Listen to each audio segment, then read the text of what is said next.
In this article, we're going to be speaking about life coaching, and I will be giving you a marketing plan template that you can follow if you want to start your own life coaching business and take it to the next level. Let's start off by speaking about the steps needed to create a life coaching business plan. Steps to a lean life coach business plan. When it comes to a business plan, less is more. We all know of traditional companies who used to prepare a 50-page document before even starting their own business. However, when it comes to life coaching, a lean business plan is usually a better idea. There are many more advantages to creating such a plan compared to creating a big document that no one will ever read. When creating a lean life coaching business plan, these are the sections that you should have in your plan. The first is your mission statement. This is a short explanation of why your business will exist. Ideally, it should be done in 1 or 2 sentences. In it, you can consider explaining the who, the what, and the how. When it comes to the who, these are the people that you will be helping. The what are the changes that you can bring to the people that work with you. And the how is the way how you will do it. The second part of a lean life coaching business plan is the vision.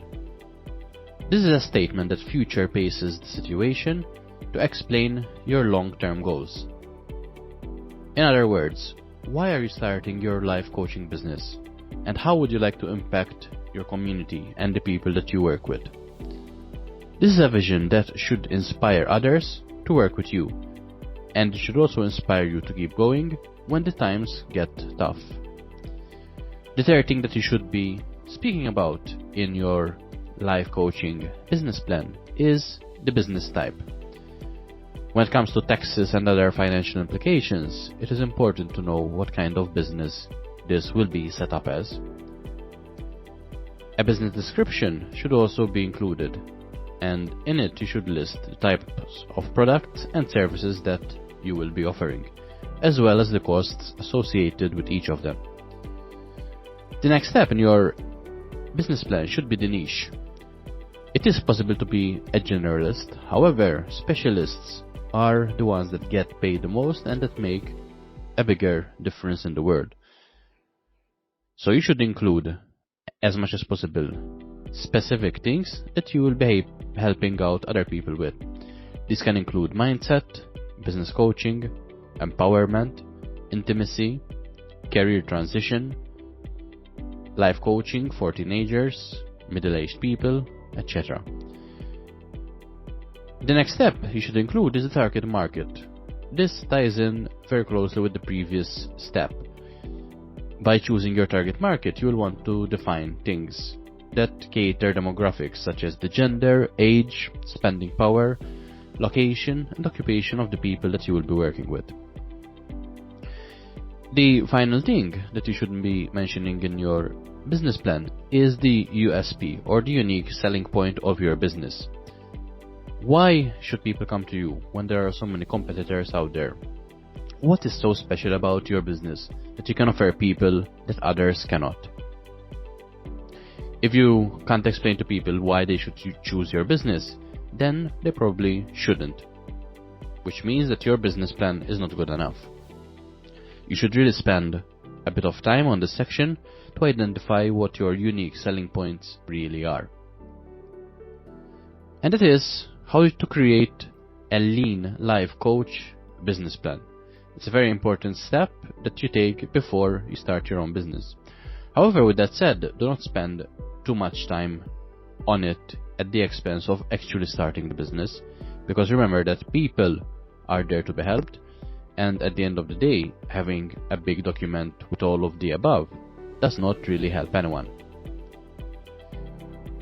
Social media blueprint for life coaches. When your business is up and running, the next problem that arises is marketing. How will you be marketing your business? To allow people to know that you exist and to connect with the right people. In fact, and after all, if you do not have any people that make use of your business or service, then your business might not exist at all. These are some steps that you can take in order to ensure that you get coaching clients using social media.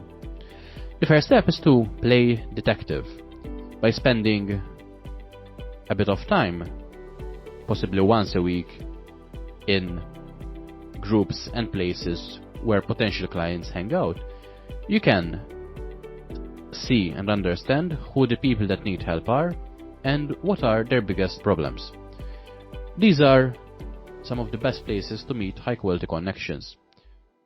The first is professional Facebook groups. These are the professional groups where your target people hang out, where you can engage as much as you can. You can also use Instagram hashtags by finding industry-related hashtags and find conversations that are happening where you can also leave your opinion. Instagram locations.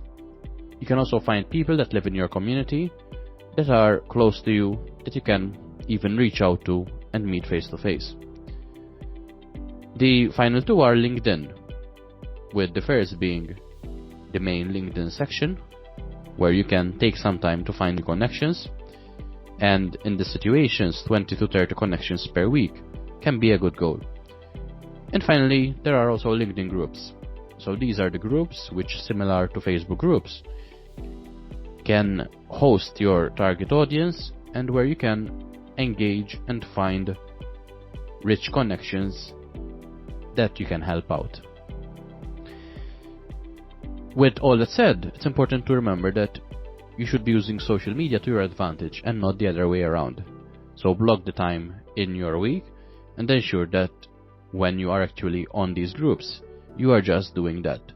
Do not get distracted by the latest shiny object that pops up on your newsfeed. The second way how you can use social media is to get more followers. You can do this organically, or you can do it by paying for ads. If you are paying for ads, pick one platform and go all in on that platform until you maximize the results you get on it.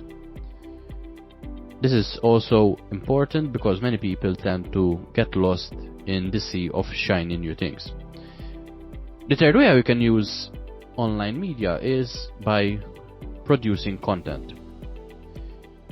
When you produce content, it's not something that gives instant results, but it is something that gives long-term results.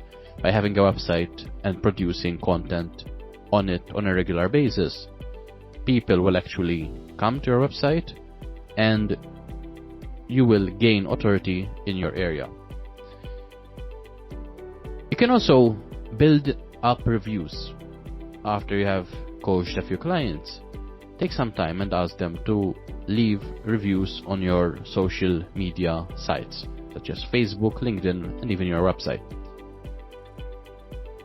Everyone has had to start from somewhere, so by getting people to leave reviews, you are building up your credibility and your reputation online.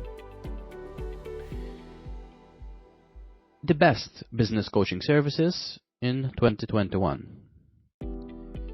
On the other hand, if you want to get coached by other people, even about coaching itself, there are quite a few places where you can get the help of professionals who have been where you are and have gotten the results that you want.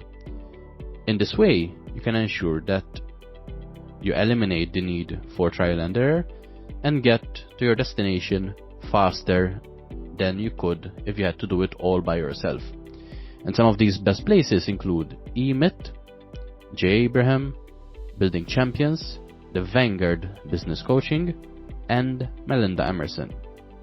These people all specialize in different areas and can help you to get to where you want to.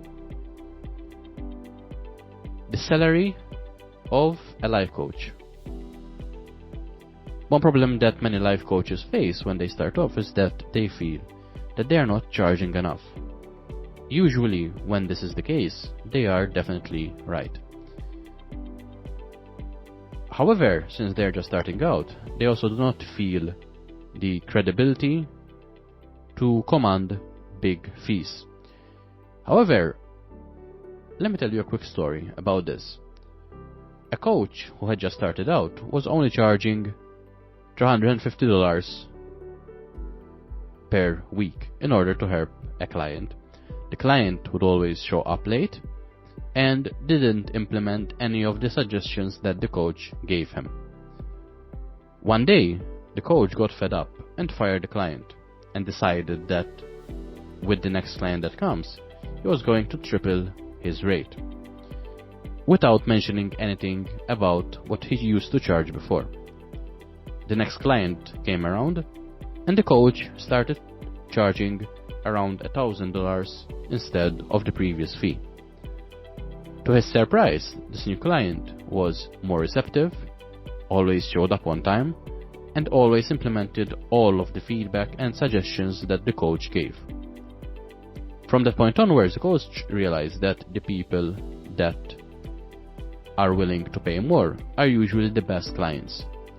They are the people that are open to suggestions and the best people to work with. If you don't think that you are worth it, you need to change your mindset. If you believe that you can offer something to people that makes a difference in their lives, you need to make it worth your while and their while. By getting people to pay more, you actually encourage them to follow through and to implement the results that will make a difference in their lives. Conclusion. In this article, we've looked at a various number of different points. We've looked at the business plan that you need to have when you are starting your life coaching business. We've looked at social media and how to use it to get clients for your business. We've looked at a number of different coaching solutions that can help you get to your destination faster. And finally, we've spoken about how much you should charge.